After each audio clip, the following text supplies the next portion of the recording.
আসসালামু আলাইকুম এভরিওয়ান, সবাই কেমন আছেন? আশা করি সবাই অনেক অনেক ভালো আছেন। যে যেখান থেকেই বসে আমার ব্লগটি দেখছেন সবাইকে জানাই অনেক অনেক আন্তরিক ভালোবাসা ও শুভেচ্ছা। তো কাছে দূরে যে যেখান থেকে আমার ব্লগটি দেখছেন, আমার ব্লগের কোনো অংশ কোথাও যদি ভালো লাগে বা আমার কথা যদি ভালো লাগে, প্লিজ লক্ষ্মী ভাইয়ারা, লক্ষ্মী আপুরা লাইক অ্যান্ড সাবস্ক্রাইব করবে এবং একটা ভালো কমেন্ট করবে। ভালো কমেন্ট করে আমার পাশে থাকবে এবং তোমাদের একটা কমেন্ট আমাকে অনেক দূর এগিয়ে যেতে সাহায্য করবে। তো যাই হোক, কথা বলতে বলতে আমি যে কাজটা করছিলাম সেটা নিয়ে বলি। এটা হচ্ছে গতকাল বিকেলে যে নাস্তা বানিয়েছিলাম সেটাই তোমাদের সাথে শেয়ার করলাম। কেমন হয়েছে সেটা অবশ্যই জানাবে। তো এই তো এখন হচ্ছে ভোর 4টা, 4:30 বাজে এমন। আমি ফজর নামাজ পড়ি। ফজর নামাজ পড়ার পরে ভাবলাম তোমাদের সাথে এই ভিউটা শেয়ার করি। এবং আকাশে তখন অল্প অল্প আলো ফুটছিল এবং পাখিগুলো উড়ে যাচ্ছিল। তোমরা ভালো করে খেয়াল করলে দেখতে পাবে। এই তো পাখিগুলো যাচ্ছে, দেখতে পাচ্ছ? আর আমার এই ওয়েদারটা এত ভালো লাগছিল, যেটা আমি বলে বোঝাতে পারবো না। আর খুব সুন্দর একটা হাওয়া দিচ্ছিল। যারা ফজর নামাজ পড়ে একমাত্র তারাই এই হাওয়াটা অনুভব করতে পারবে, এবং যারা ঘুমিয়ে থাকে তারা কখনোই এই হাওয়াটা অনুভব করতে পারবে না। এত স্নিগ্ধ, এত মায়াবী, এত কি বলবো, এত সুন্দর ওয়েদার। সুবহানাল্লাহ, সুবহানাল্লাহ। তো যাই হোক, যে আজকে যে আমার মতন এই সিনটা উপভোগ করেছো, এই দৃশ্যটা উপভোগ করেছো, সেটা আমার সাথে পারলে শেয়ার করতে পারো। তো যাই হোক, ফজর নামাজ পড়ে কোরআন তিলাওয়াত করে আমি একটু ঘুমিয়েছিলাম। তারপর ঘুম থেকে উঠে নাস্তা বানাতে চলে আসলাম। চলো, নাস্তা বানাতে বানাতে তোমাদের সাথে আল্লাহর নৈকট্য লাভের 3টি উপায় তোমাদের সাথে শেয়ার করি। আল্লাহ তাআলা 5 ওয়াক্ত নামাজের পাশাপাশি নফল ইবাদতকে বেশি ভালোবাসেন। তার মধ্যে 3টা কাজ হলো, প্রথম কাজ হচ্ছে কোরআন তেলাওয়াত করা। কোরআন তেলাওয়াত করলে আমরা আল্লাহর সাথে কথা বলি, এতে আল্লাহ খুশি হন এবং আল্লাহ আপনার মনের চাওয়া, আপনি কি চাচ্ছেন, আপনার সকল আবদার তিনি পূরণ করবেন। নাম্বার 2 হচ্ছে তাহাজ্জুদের নামাজ। তাহাজ্জুদের নামাজ সবচাইতে নফল ইবাদতের মধ্যে আমি মনে করি উত্তম। হ্যাঁ, কারণ এই তাহাজ্জুদের নামাজে আল্লাহ কিন্তু 5 ওয়াক্ত নামাজের জন্য আমাদের আজান দিলে আমরা নামাজ পড়তে যাই, তাই না? কিন্তু তাহাজ্জুদের নামাজটা হচ্ছে এমন একটা নামাজ যেখানে কিন্তু কোনো আওয়াজ, মানে আজান দেয় না, কিন্তু আল্লাহ নিজে ডাক দেন। তো আমি তো মাঝে মধ্যে পড়তে পারি না, আবার মাঝে মধ্যে পড়তে পারি, যেটা সত্যি কথা।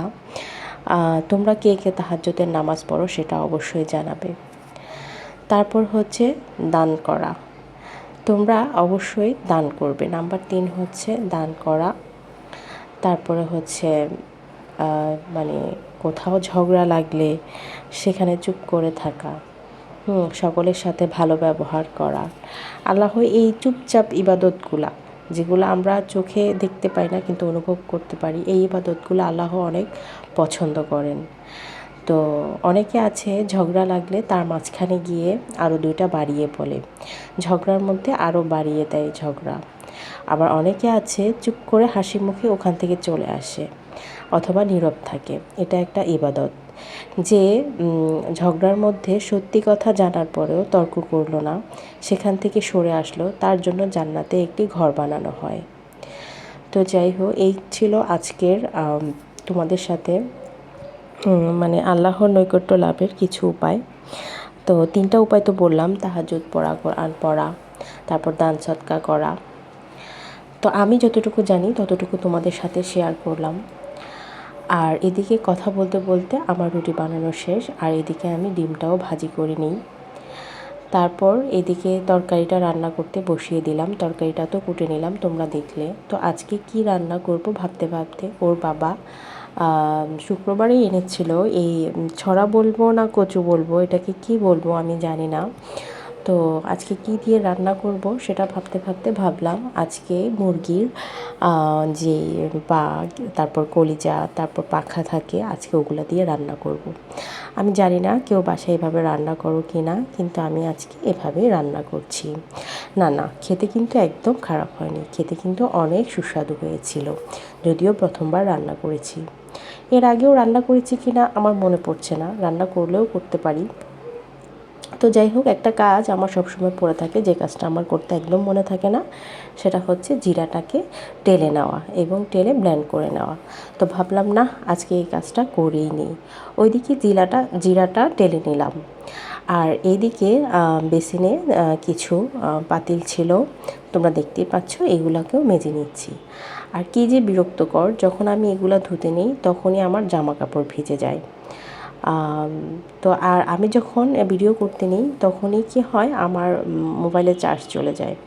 তো এই তো মোবাইলে চার্জ চলে যাওয়ার জন্য একটু অন্ধকার হয়ে যায়। তো ওইদিকে আমি বিছানাটাও গুছিয়ে নিচ্ছিলাম, যেহেতু বাচ্চারা উঠে গিয়েছে। আর ওইদিকে ওই যে জিরাটা ঠান্ডা হওয়ার পর আমি জিরাটা স্কুলে যাওয়ার আগে টেলে যাই, এবং স্কুল থেকে আসার পরে সম্পূর্ণ কাজ করার পরে তারপর ভাবলাম যে এবার জিরাটাকে ব্লেন্ড করে নিই। তারপর জিরাটাকে ব্লেন্ড করে নিলাম। এই যে দেখো আমার জিরাটা, আর খুব সুন্দর গ্রান বের হয়েছে। আসলে কি, এই কাজগুলো করব করে করা হয় না। তারপর এই কাজটা করার পর চলে আসলাম, আজকে কি ভাজি করব, আজকে ভাবলাম ভেন্ডি ভাজি করব। এদিকে ভেন্ডি ভাজি করতে চলে আসলাম। তো কাজের ফাঁকে তোমাদেরকে একটা কথা বলি, তোমরা যে আমার ভিডিওগুলো দেখছো, প্লিজ লাইক অ্যান্ড সাবস্ক্রাইব করবে এবং ভালো একটা কমেন্ট করে আমার পাশে থাকবে। তোমাদের একটা কমেন্ট আমাকে অনেক দূর এগিয়ে যেতে সাহায্য করবে।